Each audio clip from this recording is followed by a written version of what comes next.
call me a god. They call me a god. They call me a god. They call me a god. Let's go.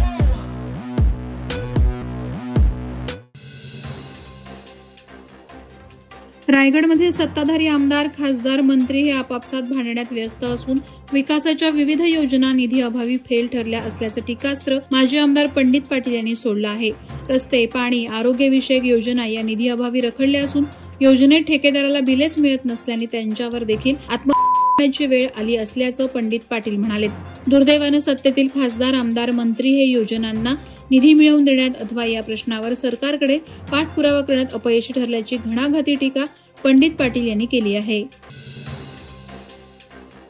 Shri Bhairavdev विद्यालय आणि लोकनेते श्री रामशेठ ठाकूर उच्च माध्यमिक विद्यालयातील बोर्डच्या विद्यार्थ्यांचा शुभचिंतन समारंभ रयत शिक्षण संस्थेच्या मॅनेजिंग काउन्सिलचे सदस्य, माजी खासदार, लोकनेते रामशेठ ठाकूर यांच्या उपस्थितीत संपन्न झाला. यावेळी हभप वैकुंठवासी शालूबाई सीताराम पाटील यांच्या स्मृतीप्रित्यर्थ माजी सरपंच रमेश पाटील यांनी विद्यालयासाठी 3,25,000 रुपये खर्च करून उभारलेल्या स्वच्छतागृहाचेही उद्घाटन मान्यवरांच्या हस्ते झालं.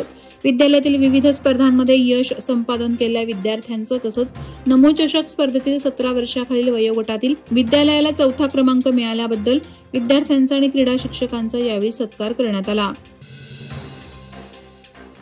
शिक्षणाच्या खासगीकरणामुळे गरिबांची मुलं शिक्षणाच्या मुख्य प्रवाहाच्या बाहेर फेकली गेली आहेत. भारतीय संविधानानुसार शिक्षण आपले मूलभूत हक्क आहे.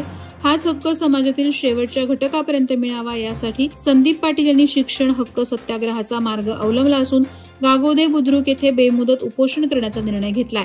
रायगड जिल्ह्यातील पटसंख्याअभावी 300हून अधिक शाळा बंद झालेल्या आहेत आणि महाराष्ट्रातील 14,000 शाळा बंद होण्याच्या स्थितीत आहेत. म्हणजेच 300 गावातील मुलांना शिक्षण विकत घ्यावं लागत असल्याची खंत त्यांनी व्यक्त केली आहे.